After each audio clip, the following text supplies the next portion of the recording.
Hello mga ka-bright and welcome back sa ating channel, and for today's video papakita ko naman kung paano ako nagpiprint ng DTF. Let's go!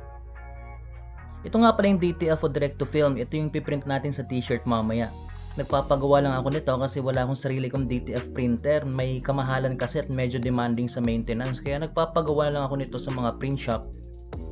By meter ang bentahan nito, kaya nagle-layout muna ako sa Photoshop. Sinesave ko as PNG tapos dinadala ko sa mga print shop na nagpiprint din ng mga damit. Sabay sabing tayo paprint ng DTF. Syempre kailangan natin ng heat press na may heat press pad. Sa ngayon pinapainit pa natin to. Kailangan kasi nasa 160 degrees Celsius ang temperature. 12 seconds naman ang tagal. Yung iba kinukuha nila sa 10 seconds, yung iba naman ay 15 seconds, pero ako pwede na yung 12. Ayan, ready ng heat press natin. Chinecheck ko muna kung sakto ang higpit. Adjust dito, adjust doon. Dapat hindi sobrang sikip at di rin sobrang luwang.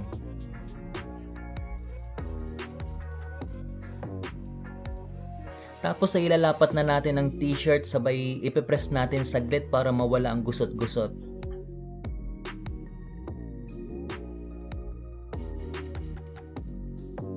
Pinapantay ko ang pagkakalagay ng t-shirt para madaling ipantay ang design. Sabay kukunin na natin ang DTF at sisiguruduhin natin nasa tamang pwesto siya bago natin i-press.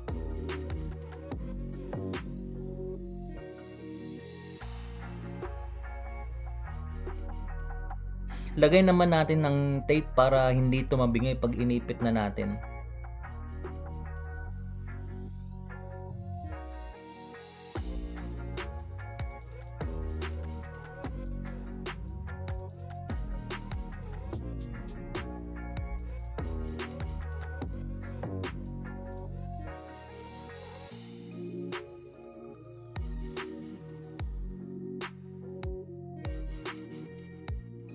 Pagkatapos ay papalamigin naman natin to bago tanggalin ang backing, dahil ang DTF natin ay cold peel.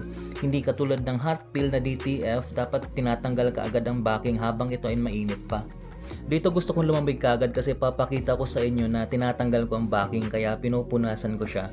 Pero mamaya pag maramihan na yung ipiprint ko, isa-set aside ko muna ang mga na-press ng unang beses. Bali mamaya sunod-sunod na yung mga tatanggalin kong mga backing.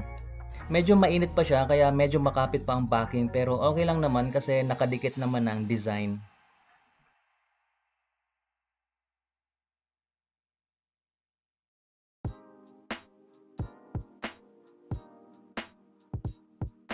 Tapos ay ipipress natin siya ulit ng mga 5 seconds para mas lalong dumikit at matibay ang print.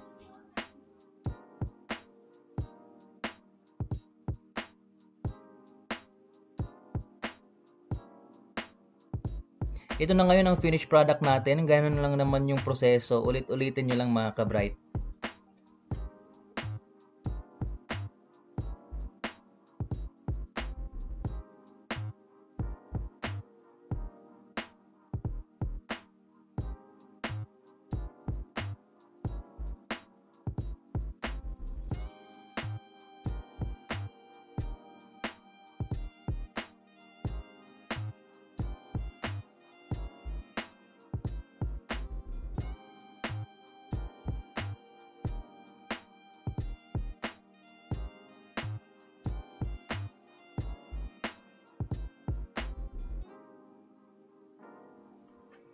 Isang technique nga pala para ma-ensure na nasa gitna ang print mo ay itupi ng ganito yung damit mo tapos i-press.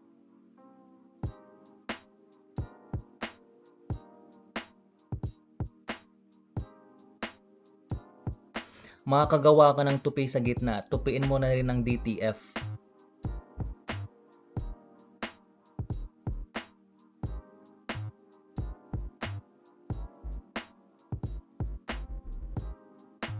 I-align mo lang ang mga tupi nila at ayun, nasa gitna ng design mo. Maging maingat ka nga lang sa ganong technique kasi yung ibang damit, tabingi yung pagkakatahi at wala sa center yung butas para sa leeg. Pag nangyari yun, wag mong susundin ng pinakagitna kung nasan yung tupi. Ang gawin mo, sundin mo kung nasaan yung neck hole.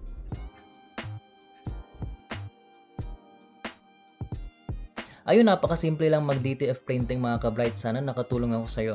Kung nagustuhan mo ang video natin ngayon ay mag-subscribe na para laging updated ka sa aking mga future uploads. Paki-share mo na rin sa mga classmates mo at pwede ka rin mag-comment down below. Paalam!